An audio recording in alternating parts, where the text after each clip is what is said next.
Mr. Thiam, Credit Suisse reported a high loss for the fourth quarter. This mainly because of a high goodwill amortization in the investment bank and significant restructuring costs and additional reserves for legal issues. Is the past now cleared with that, or do we have to expect additional negative one-off items also in 2016? Thank you, Mr. Hohen, for the question. It's what you said is correct. We are dealing with the past and with a lot of legacy issues.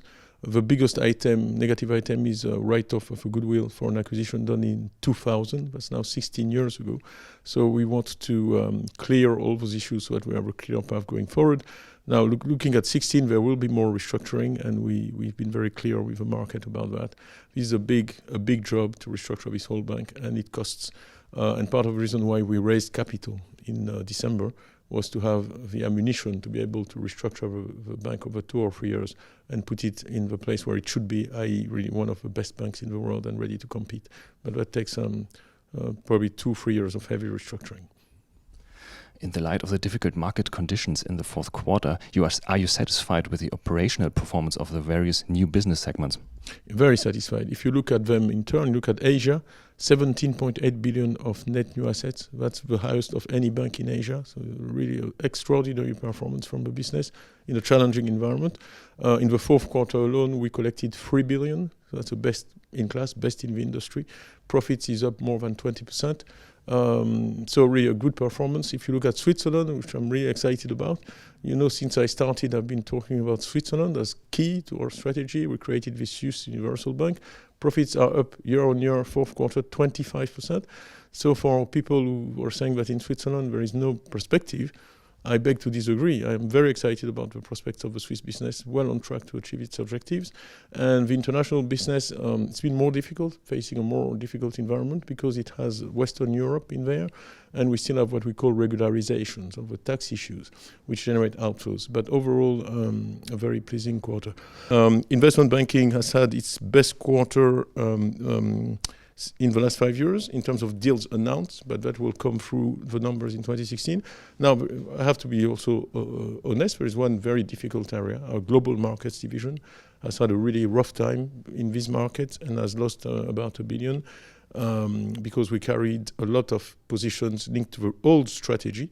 We've been winding them down, but they are still not eliminated, and took big losses in December, which is why we're changing the strategy, because we do not want to be in those activities at all.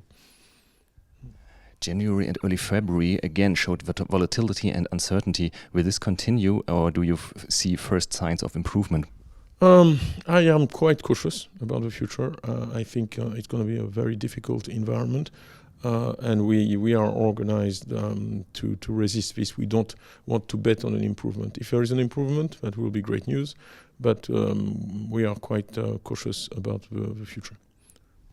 What can we expect from Credit Suisse in the full year? Look, it's going to be a year of hard work. Really a lot of hard work, heavy lifting. The restructuring must continue. We've said in the communication today that we have accelerated the cost savings program. That means a lot of reorganizations, a lot of restructurings. So 2016 will still be a difficult year. We hope that by 2017, towards the end of 2017, most of that restructuring then will be behind us, and then we can just focus on growing the bank. End of October 2015, you presented your new strategy and organizational structure. Since then, the bank is in the process of adapting to the new structure. Where do you stand now, and are you satisfied with the progress so far? Very satisfied with our progress. Our staff have been extraordinary. We've put huge demand on them. We have about 52,000 employees. This reorganization has affected every single individual.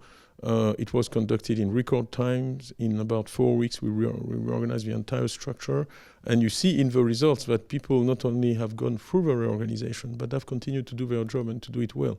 When you see Asia profit up 20%, Switzerland profit up 25%, I'm really proud of what people have done. They've dealt with an enormous amount of work, and I take this opportunity to thank them. It's really, really very, very, very good. As we discussed, you are reporting a loss of the fourth quarter and also for the full year. Does this affect the bonuses that are being paid to the top and the senior management?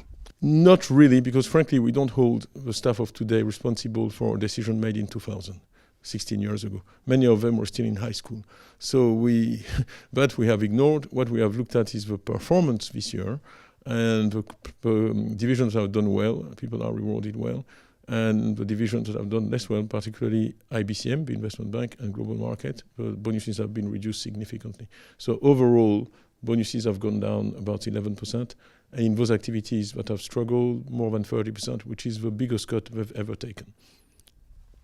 Yesterday, there were speculations in the market about a selling of your investment bank to Wells Fargo. I'm not asking you about that rumor in specific, but more general, is the sale of the investment bank or parts of it a feasible scenario for you? We have announced in October a strategy, and we've said the investment bank is at the core of that strategy, and 3 months later, that strategy has not changed. So it's completely unfounded.